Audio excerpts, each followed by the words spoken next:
ఓం శాంతి. ఫారెన్లో ఉంటారు, జపాన్లో రజనీ దీది. చాలా చక్కగా చాలా అనుభవాలు ఉన్నాయి.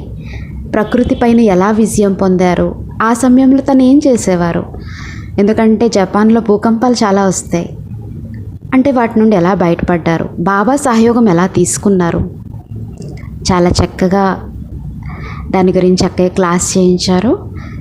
ప్రకృతి వైపరీత్యాలను ఎలా ఎదుర్కోవాలి మరియు ఆ సమయంలో మానసిక స్థితి ఎలా ఉండాలి అనే విషయాల గురించి తన అనుభవాలని మనకి పంచుకున్నారు. ప్రకృతి వైపరీత్యాలను ఎదుర్కోవడం, ఇందులో ముఖ్యంగా భూకంపం యొక్క అనుభవం 1995 జపాన్లో జరిగిన సంఘటన. రజనీ దీది జపాన్లో తను ఎదుర్కొన్న మొదటి భూకంపం యొక్క అనుభవం ఇలా చెప్పారు. ఆ సమయంలో గదిలోని హీటర్ ఎగిరి పైకప్పుకి తగిలి కింద పడేంత తీవ్రత ఉందని వివరించారు. శిక్షణ మరియు అప్రమత్తత. జపాన్లో భూకంపం వచ్చినప్పుడు తలుపుల కింద నిలబడాలని ఇచ్చే శిక్షణ ఎలా ఉపయోగపడిందో చెప్పారు. ఆ క్లిష్ట సమయంలో భయపడకుండా తను బాబాకు ఆత్మ సమర్పణ చేసుకున్నానని, దానివల్ల మనసు ప్రశాంతంగా ఉండి సరైన నిర్ణయాలు తీసుకోగలిగానని, లేకపోతే నేను ఉండలేనని అన్నారు. క్లిష్ట సమయంలో సేవ కూడా ఎలా చేశాం. భూకంపం తర్వాత బయట ప్రజలు భయంతో చెప్పులు కూడా లేకుండా పరుగులు తీస్తున్నప్పుడు తను ప్రశాంతంగా ఉండి ఇతరులకు అవసరమైన డబ్బు మరియు ఫోన్ సౌకర్యం కల్పించి ఎలా సహాయం చేశారో ఈ మాట కూడా చెప్పారు. యోగా మరియు మానసిక శక్తి. ఆపద సమయంలో ఇతర ప్రజలు ఏడుస్తూ భయపడుతూ ఉంటే బ్రహ్మకుమారీలు బాబా పిల్లలు మాత్రం ఎంతో ప్రశాంతంగా ఉండడం చూసి జపాన్ ప్రజలు తమకు కూడా ఆ యోగా నేర్పించమని అడిగేవారు. కేవలం జ్ఞానాన్ని చదవడం వల్ల శక్తి రాదని, దానిని నిరంతరం సాధన చేయటం వల్ల మాత్రమే ఆపద సమయంలో ధైర్యంగా ఉండే శక్తి లభిస్తుంది. ప్రకృతి వైపరీత్యాలు సంభవించినప్పుడు కేవలం భౌతికమైన వస్తువుల మీద కంటే మానసిక స్థిరత్వం మీద దృష్టి పెట్టాలి. వైపరీత్యాలు సంభవించినప్పుడు మనసుని ప్రశాంతంగా ఉంచుకోవటం, బాబా యొక్క స్మృతిలో ఉండటం మరియు నిరంతర సాధన చేయటం ద్వారా మన ఆందోళన అనేది ఉండడమే కాకుండా ఇతరులకు కూడా సహాయం చేయాలి. మనం ఆందోళన లేకుండా ఇతరులకి కూడా సహాయం మనం చేయగలగాలి. మమకారం వల్ల కలిగే నష్టాలు ఏంటి? సునామీ వచ్చినప్పుడు జరిగిన ఒక సంఘటనను దీది ఇలా గుర్తు చేస్తున్నారు. పాఠశాల పిల్లలు ప్రభుత్వం ఇచ్చిన సూచనల మేరకు వెంటనే కొండపైకి వెళ్ళి ప్రాణాలు కాపాడుకున్నారు. కానీ పెద్దవారు తమ ఇళ్లపై ఉన్న మమకారంతో వస్తువుల్ని వదలలేక అక్కడే ఉండిపోయి ప్రాణాలు కోల్పోయారు. చివరి సమయంలో ప్రతిదీ వదిలి వెళ్లాల్సిందేనని, వస్తువులపై మోహం ప్రాణాలని తీసేస్తుంది అని గుర్తుపెట్టుకోండి. వస్తువుల సేకరణ వద్దు. భూకంపం వచ్చినప్పుడు మనం ఎన్ని వస్తువుల్ని మూటగట్టుకున్నా అవేమీ మనల్ని కాపాడవని, కేవలం పాస్పోర్ట్, కొంచెం డబ్బు ఉంటే అవసరమైనవి మాత్రమే ఉపయోగపడతాయని చెప్పారు. మనం ఎన్ని వస్తువుల్ని మూటగట్టుకున్నా అవేమి మనల్ని కాపాడవని, కేవలం పాస్పోర్ట్, కొంచెం డబ్బు అలాంటివి మాత్రమే మనకు ఉపయోగపడతాయి.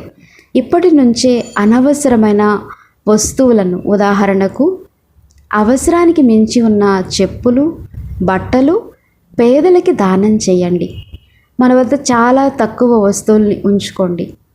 నీటి ప్రాముఖ్యత. జపాన్లో నీటిని 5 సంవత్సరాల వరకు నిల్వ ఉంచే సాంకేతికత ఉందని, ఆపద సమయాల్లో నీరు ఎంత ముఖ్యమో అది మనకి ఖచ్చితంగా తెలియాలి.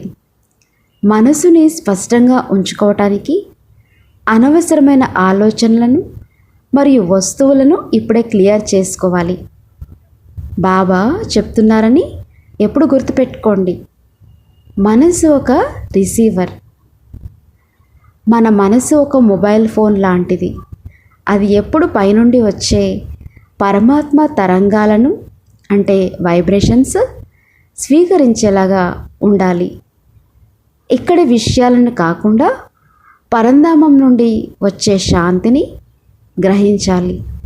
ప్రకృతిలో ఏ క్షణమైనా ఏమైనా జరగవచ్చు. మనం బ్రాహ్మణులుగా ఆ పరమాత్ముడి యొక్క శక్తిని పొందే హక్కుని కలిగి ఉన్నాము. జ్యోతి బిందువు యొక్క సాధన. నేను ఒక జ్యోతి బిందువు ఆత్మను. I am a point of light అనే అభ్యాసం నిరంతరం చేయాలి. మనం మన శరీరాన్ని లేక పేరును గుర్తు చేసుకుంటే పాత సంస్కారాలు వస్తాయి. కానీ మనల్ని మనం ఒక పవిత్రమైన జ్యోతిగా భావిస్తే మనసు ప్రశాంతంగా క్లీన్గా ఉంటుంది. ప్రకృతి యొక్క శక్తులు ఎలా ఉంటాయి? గాలి ద్వారా వచ్చే తుఫాన్ల గురించి చెప్తూ, గాలికి కూడా ఎంతటి శక్తి ఉంటుందో మీకు తెలుసు కదా. భూకంపం భూమికి సంబంధించినట్లయితే తుఫాను గాలికి సంబంధించింది. ఈ పంచభూతాలన్నీ వినాశన సమయంలో ఎలా ప్రవర్తిస్తాయో అప్రమత్తంగా ఉండాలి, జాగ్రత్తగా ఉండాలి. తక్కువ వస్తువుల్ని కలిగి ఉండటం మరియు నేను ఆత్మను అని గుర్తుంచుకోవాలి. ఎలాంటి విపత్తు అయినా మనము ఎట్టి పరిస్థితుల్లో అయినా ధైర్యంగా ఎదుర్కొంటాము. మీకు ఇంకొక సంఘటన నేను గుర్తు చేయిస్తున్నాను. జపాన్ ప్రభుత్వ శిక్షణ. జపాన్లో ప్రభుత్వం ప్రతి ఒక్కరికి, ముఖ్యంగా పాఠశాల పిల్లలకు మరియు టీచర్లకు భూకంపాల సమయంలో ఎలా వ్యవహరించాలో ప్రత్యేక శిక్షణ ఇస్తుంది. కృత్రిమంగా భూకంప వాతావరణాన్ని సృష్టించే హాల్స్ ద్వారా ప్రజల్ని సన్నద్ధం చేస్తుంది. ఎమర్జెన్సీ బ్యాగ్ కంపల్సరీ ఉండాలి. ప్రతి ఒక్కరి వద్ద ఒక అత్యవసర బ్యాగ్ ఉండాలి అని ఎప్పుడు ప్రభుత్వం సూచిస్తుంది. అందులో బిస్కెట్లు, నీరు మరియు దాదాపు 35-36 రకాల అవసరమైన వస్తువుల జాబితా ఉంటుంది. బ్రహ్మకుమారి సెంటర్లో కూడా అత్యవసర సమయాల్లో వెంటనే వండుకోగలిగే బియ్యం ప్యాకెట్లు, నీరు ఎప్పుడూ సిద్ధంగా ఉంచుతాం. మానసిక స్థితి మరియు సంస్కారాలు. కేవలం వస్తువులే కాదు, మన అంతర్గత తయారీ కూడా ముఖ్యం. ఆపద సమయంలో మనం భయపడకూడదు. విపత్తు సమయంలో మన పాత సంస్కారాలు అంటే కోపం, గొడవ పడడం బయటికి వచ్చే అవకాశం ఉంటుంది. ఒకరికొకరు సహకరించుకోకుండా తిట్టుకోవడం వంటివి చేయకూడదని, ఆ సమయంలో బాబాతో అనుసంధానమై ఉండాలి. అగ్నిపర్వతం యొక్క అనుభవం కూడా నా దగ్గర ఒకటైంది. 2020లో జరిగిన ఒక అగ్నిపర్వత విస్ఫోటనం గురించి చెప్తూ, ఆకాశమంతా బూడిదతో నిండిపోయింది, నగరం మొత్తం బురదగా మారిపోయింది. ఇలా తన అనుభవాన్ని కూడా చెప్పారు. అలాంటి కఠిన సమయాల్లో కూడా ప్రశాంతంగా ఉండడం ఎంతో అవసరం. ఆత్మిక అభ్యాసం, మెడిటేషన్. నేను ఒక అవినాశి జ్యోతి బిందు ఆత్మను. నేను ఈ ప్రపంచంలో ఎప్పుడూ ఉండే ఒక ఆత్మిక శక్తిని.